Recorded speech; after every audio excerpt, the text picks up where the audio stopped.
Bonsoir à tous, lundi 15 mai 2017, bienvenue dans cette édition. Le sommaire, c'est maintenant. L'éthique a-t-elle sa place dans la politique au Bénin? Vous aurez la réponse à cette question dans cette édition.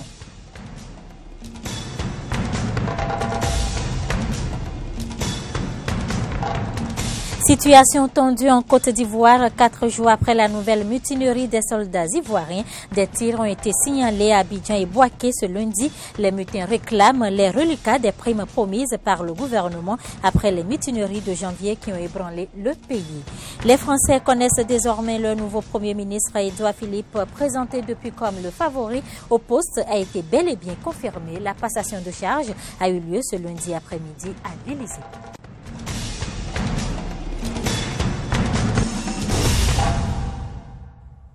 Bienvenue si vous venez de nous rejoindre. Elle n'est pas toujours tendre, on ne touche pas souvent du doigt sa réalité. La politique au Bénin reste encore pour plusieurs citoyens une énigme et pour cause, les divers bouleversements, les différentes alliances jugées parfois incestueuses. Au cœur de ce débat revient fréquemment une question: y a-t-il de l'éthique dans la politique au Bénin? Pour avoir plus de précisions sur cette problématique, Fréjus Seoulan et Romaric Devouchi nous proposent ceci. Suivez. La politique est un sujet de prédilection pour les Béninois. Depuis les derniers jours électoraux et les bouleversements politiques en cours, une préoccupation se fait plus persistante au sein de l'opinion.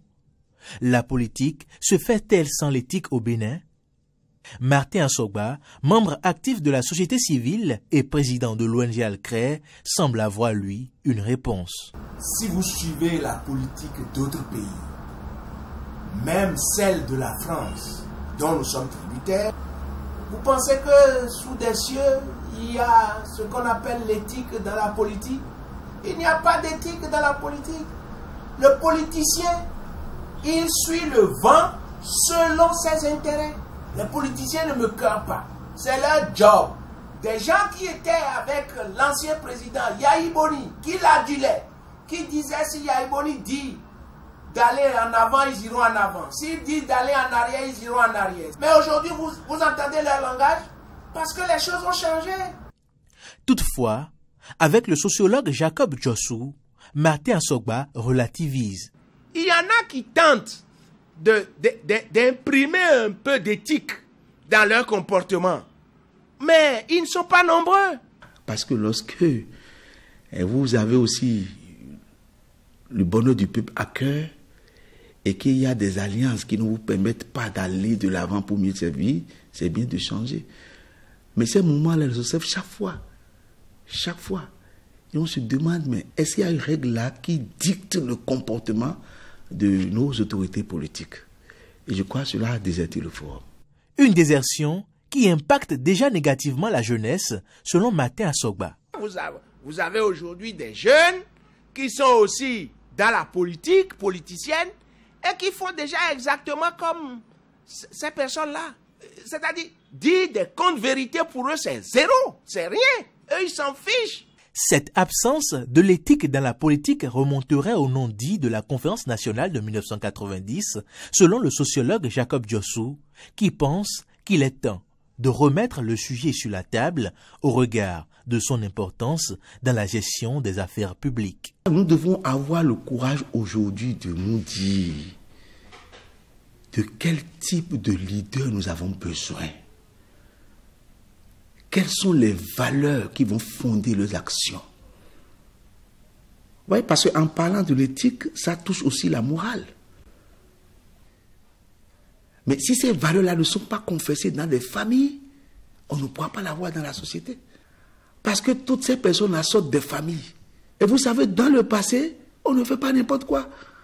Parce qu'il y a des valeurs et des principes qu'il ne faut pas violer dans les familles. Placer l'éthique au cœur de la politique, une lourde tâche qui incombe aux électeurs et aux politiques, conclut Martin Assogba. S'ils veulent se faire considérer, s'ils veulent avoir une bonne image, c'est à eux de savoir comment se comporter aux yeux des populations. Parce que, et aux yeux de leurs enfants, mais c'est aux populations de les mettre au pas. Si vous ne voulez plus que ceux-là fassent comme des girouettes, c'est de ne plus voter pour eux. Un reportage de Fréjus Seouin et Romaric Devouchi. C'est une scène, comme on n'en voit pas souvent, qui s'est déroulée ce matin à Golodigbe. Un accident de la circulation a eu lieu tôt ce matin dans cette localité de la commune d'Abomey-Calavi. L'accident, je vous le disais, a été provoqué par un mauvais dépassement effectué par le conducteur d'un bus de transport en commun. Ce bus, allant vers Boycon, s'est retrouvé en pleine collision avec un taxi qui se déplaçait dans le sens opposé, comme vous pouvez le voir sur ces images de Fréjus Seouin. Le conducteur du taxi a été grièvement blessé puis transporté dans un centre de santé par des sapeurs-pompiers. On signale qu'un camion qui a évité la collision avec le bus est allé dans le décor. Je vous propose maintenant d'écouter un témoin de la scène. Ce sont des propos recueillis par Gildas Ronfort. J'avais constaté qu'il y a un bus en direction de Boycon qui était déjà avec son pneu de l'avant sur le taxi qui était en direction de Calavi de Cotonou. Et de l'autre côté, j'ai constaté un titan qui était carrément à terre. De l'autre côté du terre-plein central qu'on a installé sur la voie, malgré que le deuxième sens de la voie n'a pas été réalisé. Je crois que nous pouvons identifier deux causes pour cet accident qui a eu lieu ce matin. La première cause, c'est les dépassements anarchiques que les conducteurs de bus font sur nos voies. Puisqu'ils font des dépassements même à 3e position, des fois même à 4e position. Si bien que d'ordinaire, si vous ne les fuyez pas, ils vont vous tuer gratuitement. Maintenant, ce matin, ce qui a aggravé la situation et qui est la deuxième cause de cet accident, c'est le terre-plein central qu'on nous a réalisé sur le tronçon Messe Saint-O ou je ne sais pas, à Kassato, Glo, qui ne donne pas une issue à celui qui veut peut-être éviter un accident ou bien qui veut fuir un danger sur la voie. Direction le palais des gouverneurs à Porto-Novo, l'institution parlementaire s'est intéressée récemment à une question orale qu'elle a adressée au gouvernement au sujet de la loi relative aux unités administratives et locales, une loi votée en 2013 et qui pose plusieurs problèmes d'un point de vue de la décentralisation. C'est donc sans surprise que le ministre en charge de ce secteur s'est expliqué sur la question. Amen Didier Roupendi et Romaric Devouchi. C'est le ministre en charge de la décentralisation et de la gouvernance locale, Barnabé Dassigli, qui a fait le déplacement sur le palais des gouverneurs à Porto-Novo pour répondre aux préoccupations des députés sur la délimitation des unités administratives du Bénin. Au regard des députés qui ont initié cette question, en l'occurrence l'honorable Edmond Zissou et 11 de ses collègues, cette loi votée le 27 mai 2013 portant création, organisation, attribution et fonctionnement des unités administratives locales en République du Bénin connaît assez de dysfonctionnements car les villages enjambent 2 communes, des centres de vote balançoires dont les suffrages exprimés sont envoyés sur d'autres centres. Le ministre de la décentralisation a rassuré les honorables députés des mesures idoines que prend le gouvernement du nouveau départ. Les conflits ont été amplifiés suite à l'entrée en vigueur de ces 2 dernières lois, du fait des nouveaux villages créés. Un nouvel état des lieux s'impose donc en vue de l'actualisation du répertoire des conflits. À cet effet, le gouvernement vient de réceptionner les photographies numériques couvrant intégralement le territoire national avec l'appui de l'Union européenne. Il s'agit désormais d'une cartographie numérique, base de l'établissement du cadastre national et qui permet de régler définitivement les questions de délimitation des unités administratives avec plus d'objectivité et d'appliquer la loi avec plus d'efficacité. Néanmoins, les députés sont montés au créneau pour signifier au gouvernement les difficultés du terrain liées à la délimitation des unités administratives. Cette loi, loin de régler les problèmes des entités territoriales de notre pays, en a généré plutôt bien d'autres. Sur la base de leur rapport, la 7e législature devait revenir sur la loi 2013 et opérer, Monsieur le Président, les corrections nécessaires afin que les élections législatives de 2019 s'organisent non plus dans la confusion et le cafouillage.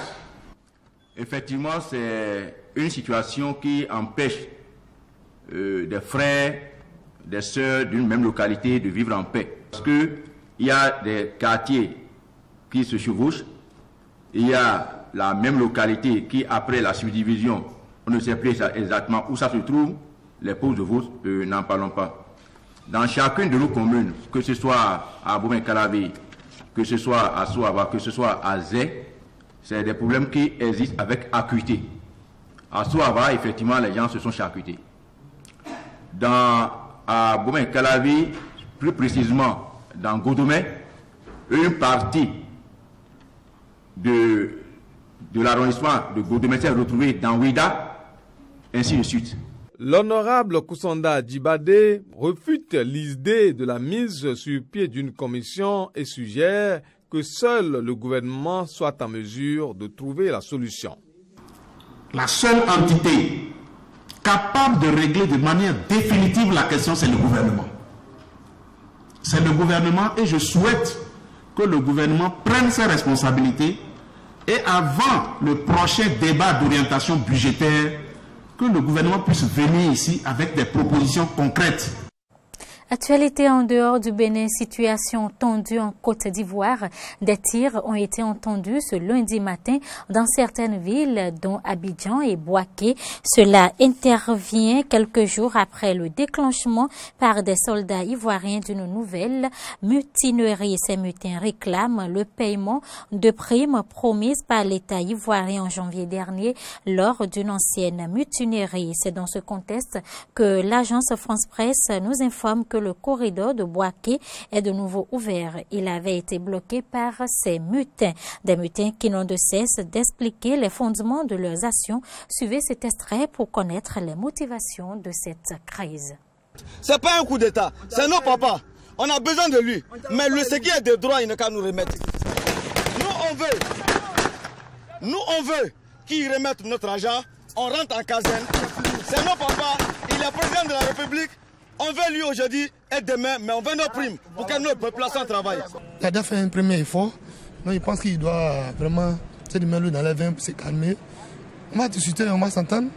Parce que c'est déjà pour s'entendre, quoi. C'est mieux que de perturber les Ivoiriens encore. On ne peut pas parler dans Bouaké ici, on est fatigué. Ils n'ont pas arrêté par là. Ça fait 5 jours aujourd'hui, on ne vend pas. Il est connu de tous, Édouard Philippe est le nouveau Premier ministre de la France, nommé par le président Emmanuel Macron. Le député maire Les Républicains du Havre, Édouard Philippe, est un proche d'Alain Juppé. À 46 ans, cet élu de droite devient le plus jeune chef de gouvernement depuis Laurent Fabius en 1984. La passation de charge a eu lieu ce lundi après-midi à l'Élysée entre Bernard Cazeneuve, le ministre sortant, et Édouard Philippe, celui entrant. Bernard Cazeneuve a quitté Matignon lundi, laissant ainsi les clés à son successeur. On écoute ici un extrait des propos des deux personnalités politiques. Je quitte la responsabilité qui est la mienne après 5 ans d'exercice des responsabilités ministérielles avec un sentiment de fierté. Je quitte la responsabilité qui est la mienne en homme de gauche, avec mes convictions, avec les valeurs qui ont été forgées tout au long d'une éducation et d'une expérience politique, la loyauté, la fidélité, le respect de ceux qui ont ancré des courants de pensée dans l'histoire, ont constitué une boussole, au même titre que le sens de l'État, car dans l'exercice des responsabilités qui auront été les miennes, et notamment dans les épreuves terribles que nous avons traversées, la passion de l'État et le sens de l'État auront été ma force et ma seule boussole. Monsieur le Premier ministre, je vous souhaite, par amitié, par amour de notre pays, par amour de la République, le meilleur dans l'exercice de vos fonctions. Vous avez dit que vous étiez un homme de gauche. Je n'avais pas non plus de doute là-dessus. Il se trouve que je suis moi-même un homme de droite, ce qui ne vous surprendra pas, je le sais. Et pourtant, comme vous, je sais que, alors même que vous êtes un homme de gauche et que je suis un homme de droite, nous avons l'un pour l'autre de l'estime. Je voudrais donc vous dire, Monsieur le Premier ministre, combien vous avez constitué un exemple, au-delà de désaccords qu'il nous est arrivé de formuler, mais un exemple de caractère. Et sachez bien qu'au jour où je prends ici ces fonctions, j'ai moi aussi une pensée pour ceux qui constituent des exemples, une pensée évidemment pour un de vos prédécesseurs, Alain Juppé, auprès duquel j'ai beaucoup appris, je crois. Actualité toujours en France, le nouveau président s'est donc envolé pour la capitale allemande, choisi pour son premier déplacement présidentiel à l'étranger, comme Nicolas Sarkozy ou François Hollande avant lui. Emmanuel Macron a atterri lundi à Berlin en dépit de quelques divergences sur des questions comme la réforme des traités européens. Il entend réaffirmer le rôle moteur du couple franco-allemand dans une Europe en crise qu'il voudrait refonder. Après l'accueil en grande pompe à la chancellerie, Emmanuel Macron et Angela Merkel se sont retrouvés pour un entretien avant de tenir une conférence de presse et de partager un dîner. Les deux chefs d'État ont promis de travailler étroitement ensemble. Les opposants au président vénézuélien Nicolas Maduro ont bloqué ce lundi plusieurs routes du pays. Ils entament ainsi leur 7e semaine de protestation. L'opposition exige des élections générales anticipées et rejette la décision du chef de l'État de convoquer une assemblée constituante chargée de réformer le test suprême datant de 1999, estimant qu'il s'agit d'une manœuvre pour s'accrocher au pouvoir. L'opération baptisée Grand Sit-in contre la dictature durera 12 heures jusqu'à 19h, 23h GMT, a expliqué au journaliste Freddy Guevara, vice-président du Parlement contrôlé depuis fin 2015 par l'opposition. Certains manifestants se prononcent. Je crois que ça a donné beaucoup de résultats parce qu'au début, nous étions peu. Nous sommes plus nombreux maintenant et nous serons tous ici.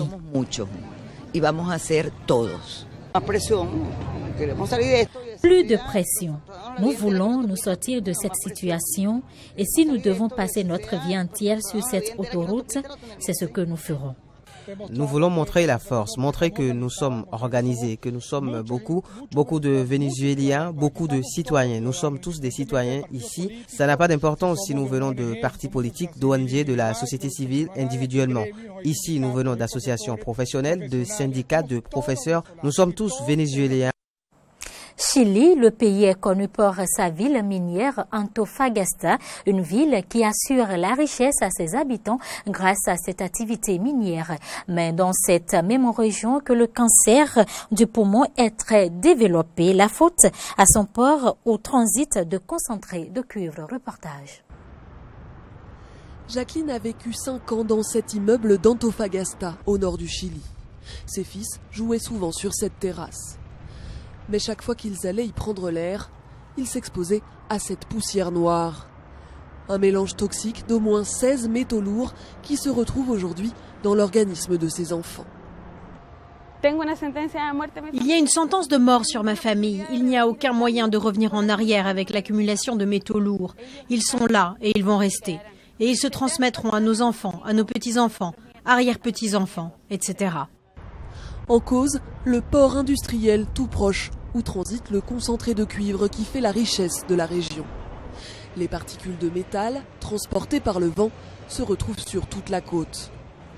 Condamné à une amende d'1 300 000 $ pour pollution, le port devait pourtant améliorer ses pratiques. Mais pour les associations qui défendent les droits des citoyens, ce n'est pas suffisant. Le port doit être déplacé à l'extérieur de la ville. Un souhait qui a peu de chances de se réaliser. Nous voyons que la classe politique dépend beaucoup du pouvoir économique ici. Elle en a très peur et préfère sacrifier Antofagasta plutôt que d'empêcher le Chili de gagner de l'argent. Ville dédiée à l'activité minière, les habitants d'Antofagasta jouissent en effet d'un revenu bien supérieur à la moyenne nationale. Mais cette richesse a un prix. Dans les années 60, de grandes quantités d'arsenic dans l'eau potable ont empoisonné toute une génération. Aujourd'hui, le cancer du poumon y tue 2 fois plus que dans le reste du pays. Toute cette génération a ses problèmes de santé. Et bien qu'ils aient les revenus les plus élevés, ils ont aussi la plus faible espérance de vie du Chili. Désormais installée dans un autre quartier, Jacqueline se demande quelles seront les conséquences réelles de cette pollution sur ses enfants. Les effets d'une exposition aux métaux lourds pourraient prendre des décennies avant de se manifester. Une note sportive avant de refermer cette édition. Le Tour cycliste 2017 du Bénin s'est achevé ce dimanche à Cotonou. Cette 14e édition a été remportée par Abdel Aziz Nikiema, Laurent Tonekes, Damien Pedro. Le Burkinabé Abdel Aziz Nikiema remporte le 14e Tour cycliste de Cotonou malgré la victoire de l'Ivoirien Abou Sanogo lors de la dernière étape. Abou Sanogo, vainqueur de ce critérium très heureux, rend hommage à son compatriote blessé à la première étape à Parakou. L'équipe qui a travaillé, on est venu hommage à mon coéquipier qui a mis une chute, qui a cassé son bras. Cette victoire, ça nous viendra au cœur, sa tête désignée. Travis Leman, qui a eu un accident la première étape, on était motivé pour gagner, pour lui faire hommage. Cette victoire, on a vraiment mérité cette victoire.